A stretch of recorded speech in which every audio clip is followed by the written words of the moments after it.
Sir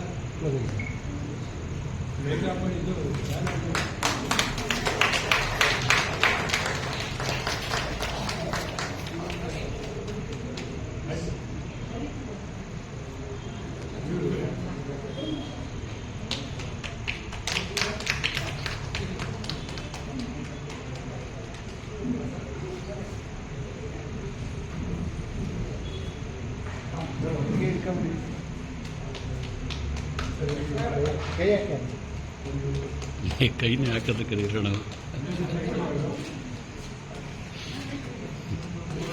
ಇಲ್ಲ ಈ ಕಡೆ ನೋಡಿ.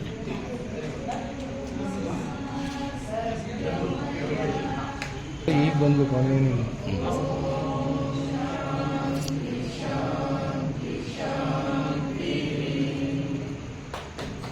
ನಮ್ಮ ಭಾರತದ ಮಟ್ಟದಲ್ಲಿ ರಾಷ್ಟ್ರೀಯ ಒಂದು ಪುಸ್ತಕ ಓದು ದಿನ ಒಂದು ಪ್ರತಿ ವರ್ಷ ಒಂದು ಮಾಡುವ ವಾಡಿಕೆ ಇದೆ ರಾಷ್ಟ್ರ ಮಟ್ಟದಲ್ಲಿ. ಅದರ ಅಂಗವಾಗಿ ಈ ಬಾರಿ ನಾನು ತಕ್ಷಣ ಮಾಡಬೇಕು, ನಮ್ಮಿಂದ ಏನಾಗಬೇಕು, ಬಂದರೆ ಜೊತೆ ಸೇರಿ ಮಾತಾಡೋಣ ಅಂತ ತಕ್ಷಣ ಅವತ್ತೇ ಬನ್ನಿ ಮಾತಾಡೋಣ ಅಂತ ಹೇಳಿ ಕರೆದು ಈ ಒಂದು ಬರೀ ಒಂದು ದಿವಸ ನಾವು ಒಂದು ಸಮಾರಂಭ ಮಾಡಿ ಒಂದು 2 ಗಂಟೆ ಕಾಲ ಹೊರಟೋಗ್ಬೋದು.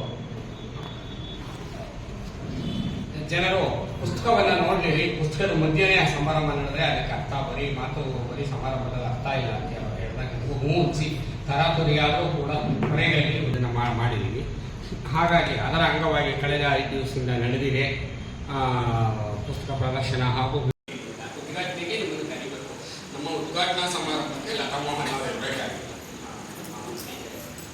ಅವತ್ತೇ ಲತಾ ಮೋಹನ್ ಕೇಳ್ಬಿಡಿ, ಆದರೆ ಪಾಪ ಸ್ಥಿತಿ ಇರಲಿಲ್ಲ, ಬಂದಿರುವಾಗ ಕಾರಣ ಇತ್ತು ಗೊತ್ತಿತ್ತು. ಹಾಗಾಗಿ ನಾನು ಬರಲ್ಲ ಅನ್ಕೊಂಡಿದ್ದೆ, ಬಂದಿದ್ದಾರೆ, ಬಂದು ನಮ್ಮ ಜೊತೆ ಕೈಗೂಡಿಸಿದ್ದಾರೆ. ಹಾಗಾಗಿ ತುಂಬ ಸಂತೋಷ. ನಮ್ಮ ಲತಾ ಮೋಹನ್ ಅಕ್ಕಂಗೂ ಕೂಡ ಸಂತೋಷ.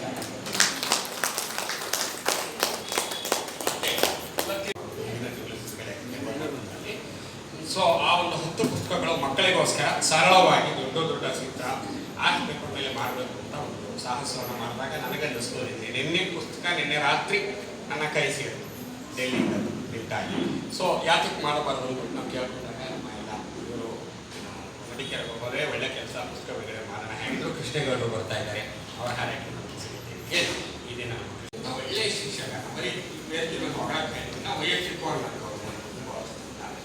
ತುಂಬ ಸುಖವಾಗಿ ನೋಡಿದ್ದೀನಿ. ಅತ್ಯಂತ ನಮ್ಮ ಶಿಕ್ಷಕರಿಗೆ ನಾನಂತೂ ನನ್ನ ಮಕ್ಕಳು ಮೊಮ್ಮಕ್ಕಳಿಗೆ ಮಧುಸೂದನ ಇದಾಗ್ತಾರೆ ಅಂತಂದರೆ ಶಿಕ್ಷಕ ಆಗ್ತಾರೆ ಅಂದರೆ ನಾನಂತೂ ಸಂತೋಷ ಪಡ್ತೀನಿ. ಅಷ್ಟರ ಮಟ್ಟಿನ ಒಳ್ಳೆಯ ಶಿಕ್ಷಕ, ತುಂಬ ಸಂತೋಷ. ನಮ್ಮ GC ಮಧುಸೂದನ್ದು 2ನೇ ಪುಸ್ತಕ.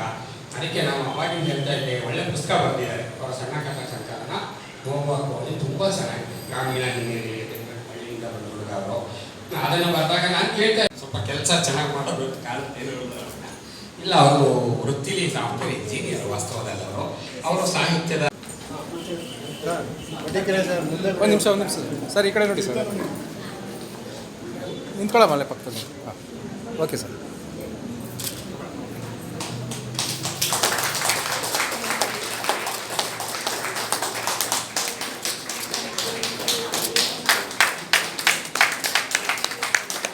ಒಂದು ಬುಕ್ ತಗೊಳ್ಳಿ ಸರ್, ನೋಡ್ತಾ ಸರ್. ಒಂದು ಸರ್ ನಿಂತ್ಕೊಳ್ಳಿ ಅಲ್ಲೇ.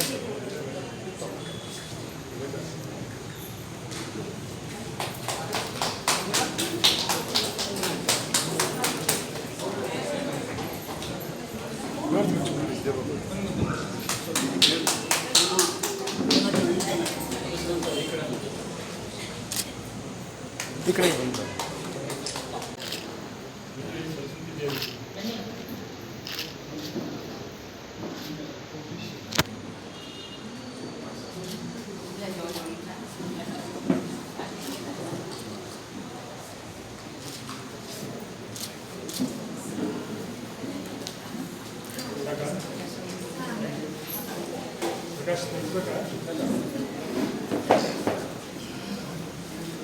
Nandini, Bharat news TV, Mysuru.